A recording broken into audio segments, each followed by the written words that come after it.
Boa tarde, Gonçalo. Obrigada por aceitares o nosso convite e estares aqui hoje a falar um pouco connosco. Então, para começar, como foi a tua infância e juventude na Mexilhoeira Grande? Sim, a Mexilhoeira, como eu e muitas pessoas costumam chamar, é a capital do mundo. E, felizmente, a minha geração e talvez as que estiverão a seguir foram muito privilegiadas. Eu tive uma geração, uma infância incrível. Brinquei muito aqui na Mexilhoeira. Tínhamos tempo para fazer muita coisa. Criei laços de amizade que duram até hoje e continuo com uma profunda ligação a esta vila maravilhosa. Ok. E quais as recordações mais marcantes dessa época? Algo que nos queiras contar que ainda fica aí na memória?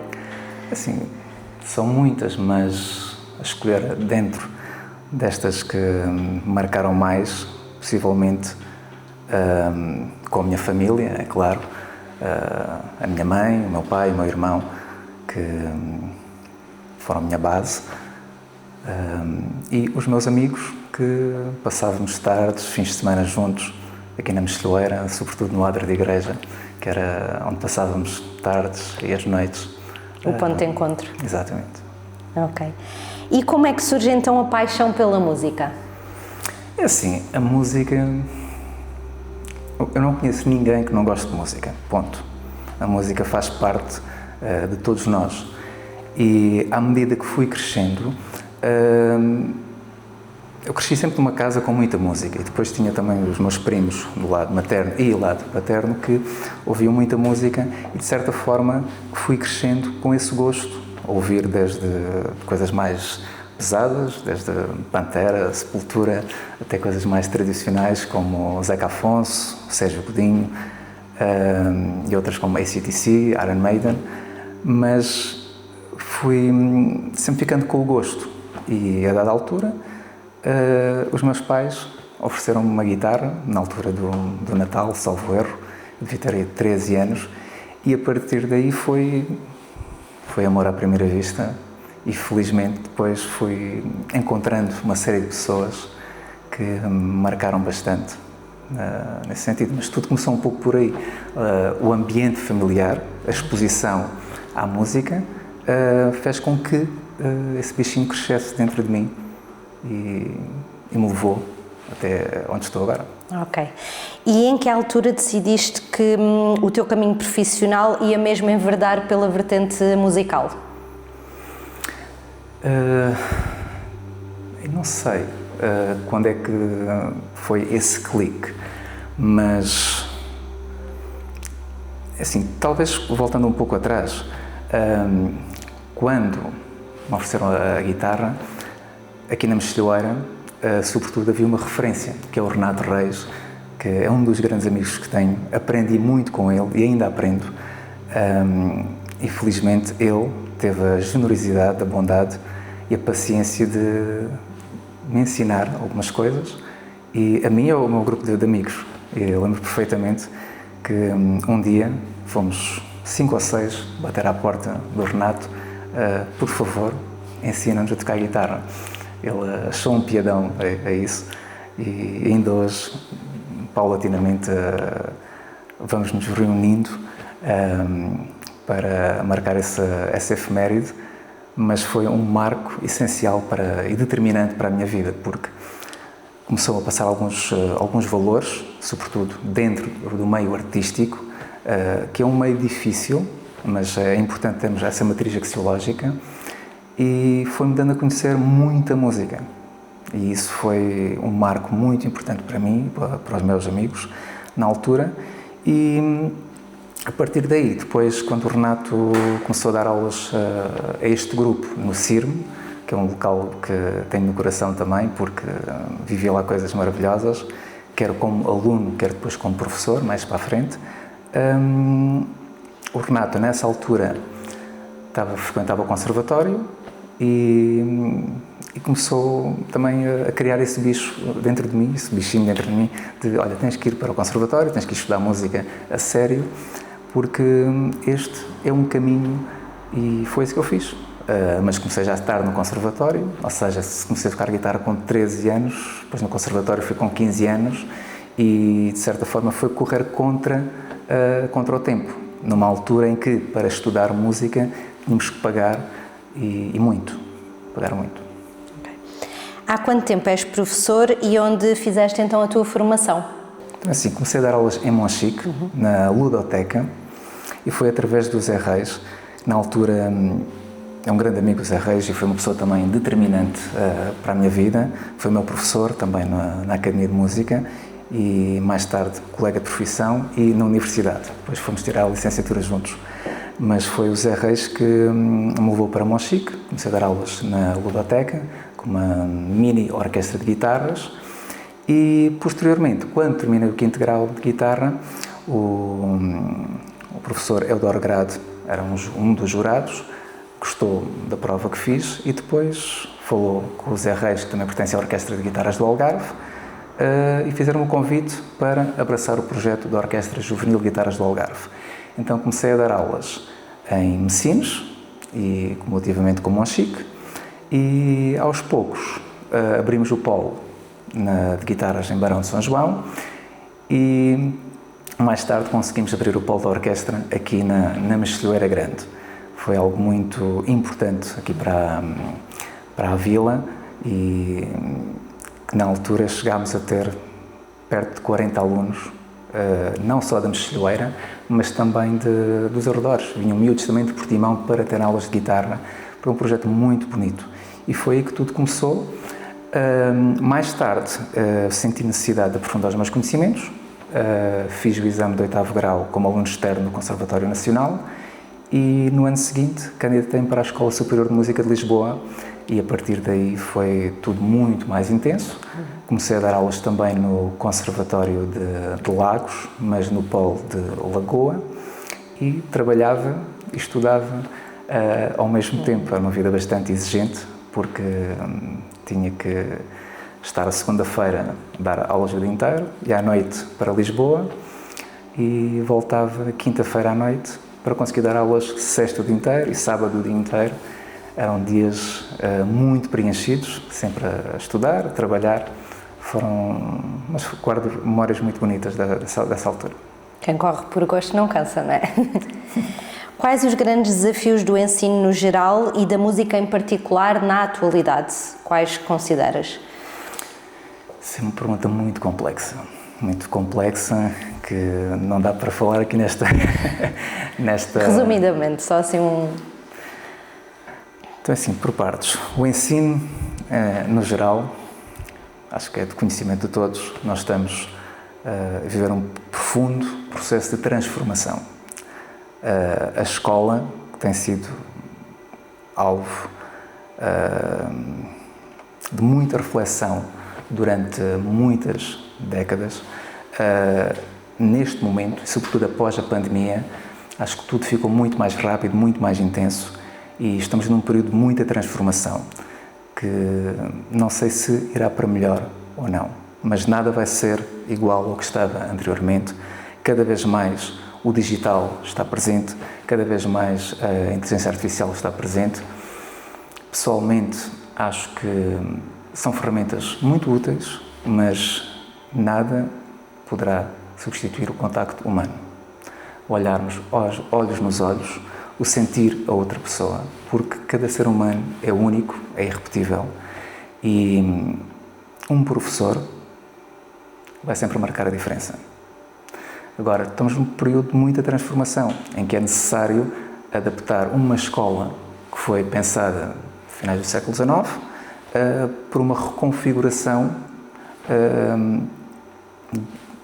à luz do século XXI. Porque, isto é quase uma frase batida, mas ter um quadro, cadeiras, mesas, um professor, isto vem desde o final do século XIX, desde o século XXI. Mas, de uma forma muito resumida, nada poderá substituir um bom professor, simplesmente temos que criar uma nova escola, ao fim e ao cabo. Não é reinventar, é criar uma nova escola. Ok. E em relação à parte do ensino de música? O ensino de música. O ensino de música cresceu bastante a partir de 2008, quando houve, de certa forma, a democratização em Portugal do ensino artístico. o que permitiu que muitos jovens pudessem estudar música de forma gratuita. E isso foi uma vantagem incrível para o país, para o desenvolvimento do país. Porque antigamente, para irem para estudar em academias de música, em conservatórios particulares, os alunos tinham que pagar, salvo aqueles que conseguiam entrar para o ensino articulado, que era um número de vagas muito diminuto. Hoje em dia, a realidade transformou-se. E o facto dos alunos poderem estudar música de uma forma muito estruturada, uma linha de orientação mais ligada à música erudita, é verdade, mas isso faz com que as diversas gerações, os alunos, os familiares, possam mudar a forma como interagem com a cultura.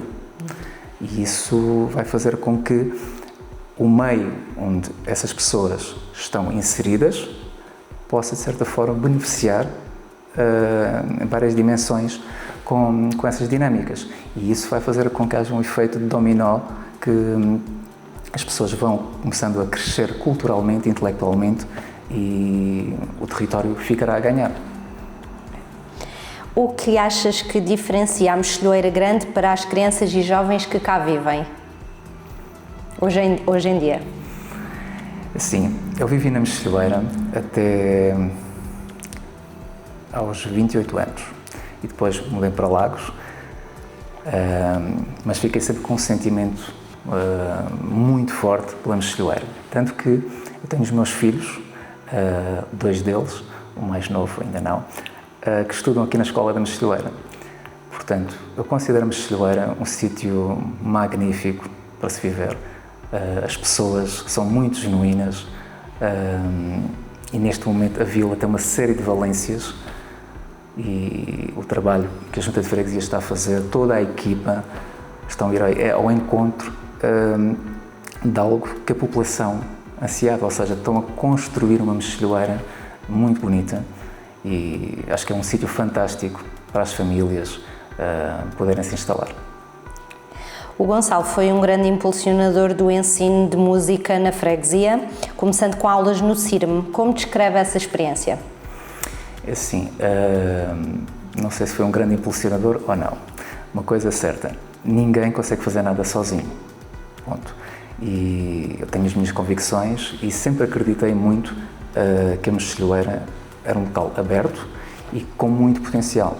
E na altura, a conversa com o Adoro Grade, que era o diretor ainda é o diretor da Orquestra Juvenil de Guitarras do Algarve, que é um projeto regional que tem como propósito descentralizar o ensino da música através da guitarra fora dos grandes centros urbanos. E na altura Portimão ainda não estava neste projeto. E aos poucos, paulatinamente, fomos falando e óbvio que de certa forma puxava sempre aqui para a Mexilhoeira. E assim foi, o Adoro concordou, começou bastante sensível, com visão, e encontramos depois no CIRM essa abertura, a direção do CIRM, que tem apoiado sempre este projeto desde o início e conseguimos, em conjunto, lá está, construir algo bonito que dura até hoje. Ok.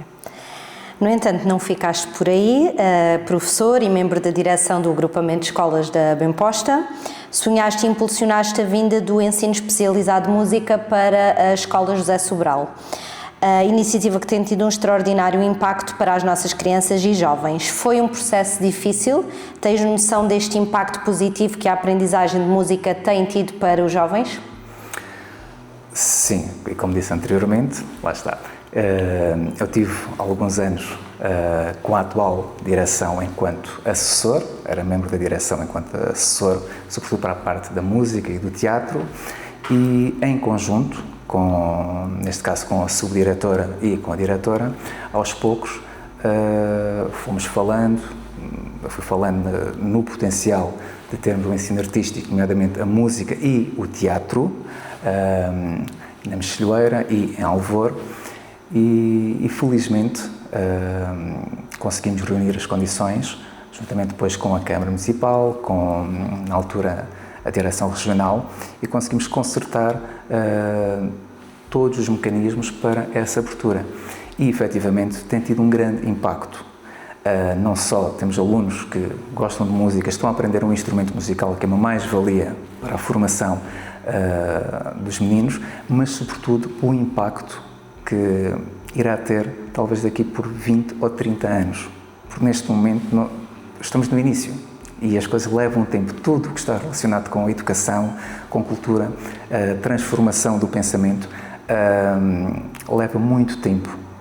Mas acredito que este projeto foi lançado, tem pernas para continuar. É certo que falta algum investimento na parte das infraestruturas, de alguns instrumentos musicais, salas de aula, mas com a sensibilidade da direção e da autarquia, certamente irão arranjar mecanismos para levar a bom porto esta missão que é muito bonita e que o Conselho e a Freguesia da Mexilheira Grande fica a ganhar. Sentes orgulho ao ver a quantidade de crianças e jovens da freguesia com conhecimento musical, quando pensas no que existia antes deste projeto? Sim, sem dúvida. Sobretudo porque a música é algo mágico. Como disse anteriormente, não há ninguém que não goste de música. E a possibilidade de tocarmos um instrumento musical, podermos exprimir as nossas emoções, sentimentos através de um instrumento musical é algo mágico. E ter os meninos, mesmo com alguma ingenuidade, não percebem muito bem, ok, estou a tocar um instrumento musical, mas mais tarde vão dar valor a isso. E é muito bonito ver essa dinâmica e mesmo nos corredores nós passamos, há meninos que estão a tocar guitarra, outros estão a tocar violino, depois noutra sala tens uma aula de matemática, uma aula de português e há sempre um som de fundo, é bonito de se ver e aproxima também a Mexilheira de centros urbanos um pouco mais, com mais condições, digamos assim. Acaba por esbater as assimetrias territoriais, que é muito bom. A música vai muito além do conhecimento do instrumento, é também impulsionadora da autoestima, do convívio social. Concordas ou é ainda mais do que isso, na tua opinião? Sim, a música... Eu não gosto de colocar as coisas em caixinhas, porque da mesma forma que nós, seres humanos, estamos interligados, as artes e os conhecimentos, os diversos conhecimentos que compõem as ciências, as humanidades, estão interligadas. Portanto, a música acaba por ir ao encontro de tudo isso. O que achas que poderia contribuir para melhorar e otimizar a aprendizagem da música na Mexilheira Grande? O que ainda falta que pode contribuir? Assim, o mais importante são os professores, os alunos e as famílias. Ou seja, esta trilogia, esta proximidade, porque, como disse anteriormente, o facto de sermos seres humanos, mas com as nossas sensibilidades, isso faz com que haja essa conexão para conseguirmos crescer. No entanto, há outros fatores, quer queiramos, quer não, os ambientes, o espaço físico interferem diretamente com as aprendizagens.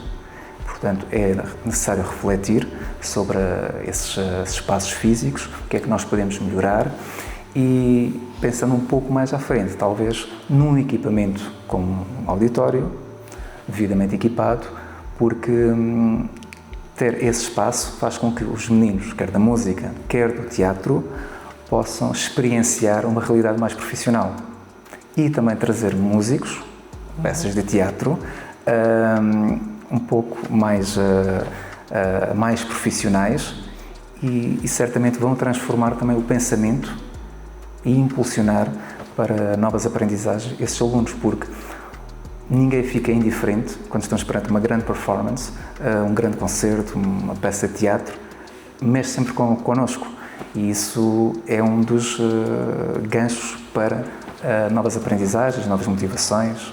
Ok. E projetos futuros? Há alguma coisa assim que nos possas contar, revelar? É assim, eu nunca consegui ficar parado durante muito tempo e neste momento continuo a ser professor na Escola da Bemposta, saí do cargo de assessor por motivos familiares, mas continuo com uma grande ligação à escola porque tenho uma grande paixão pelo ensino E, paralelamente à parte do ensino, sou músico, faço concertos a solo, depois tenho 2 duos com músicos fantásticos, guitarra e violino, guitarra e piano, depois tenho mais um quarteto de guitarras, mais um quinteto, El Quinteto Furioso, dedicado à música da Astor Piazzolla, e um sexteto dedicado à obra de José Afonso. E no meio disto tudo ainda consegui arranjar mais tempo para criar uma associação sem fins lucrativos dedicada às artes performativas, chamada Impacto Ímpar, que temos 2 grandes projetos, que é o Sons ao Crepúsculo, estamos na 6ª edição, que visa a concretização de 12 concertos mensais, neste caso no Concelho de Lagos, e o Festival de Concurso de Música Infante Henrique, que vai para a 5ª edição. E de vez em quando, com esta associação, mesmo assim consigo trazer algumas coisas aqui à Mexilheira. Foi o caso de há, salvo erro, 4 anos, fizemos um concerto aqui na Igreja Matriz, com a Sinfónica Juvenil, com o professor Christopher Bockmann como maestro. Foi uma experiência muito interessante, a igreja cheia. Lá está, nós conseguimos, quando conseguimos expor, entre aspas, a população a determinados momentos, ninguém pode ficar indiferente, porque marca qualquer um. Para ti, o que distingue a Mexilheira Grande de outros locais? O que te faz ir ficando por cá? Assim, são as pessoas. Acho que vão ser sempre as pessoas que, em qualquer sítio do mundo, as pessoas vão marcar sempre a diferença. Isso... A Mexilheira tem características naturais muito bonitas, é verdade. As memórias que estão associadas a cada rua que passei a minha infância, mas no fundo são as pessoas, desde a família, os amigos de infância, os novos amigos, porque isso é importante também, ou seja, nós vamos crescendo, mas também vamos criando novos amigos, novas interações e sobretudo são as pessoas. As pessoas vão marcar sempre a diferença neste mundo cada vez mais digital. Felizmente as pessoas vão marcar sempre a diferença. Damos-te os parabéns pelo percurso na nossa freguesia. Que mensagem final queres deixar sobre a música à nossa população mais e menos jovem? Grande responsabilidade. Mensagem. Sejam curiosos, tentem ouvir um pouco de tudo, desde música clássica, desde Johann Sebastian Bach, até Shostakovich, ouçam jazz, ouçam João Bosco, ouçam Trovante. Tentem procurar, sejam curiosos para ouvir mesmo, tentem ir a concertos, ir a peças de teatro, porque a cultura pode ajudar a transformar-vos e a contribuir para a vossa felicidade.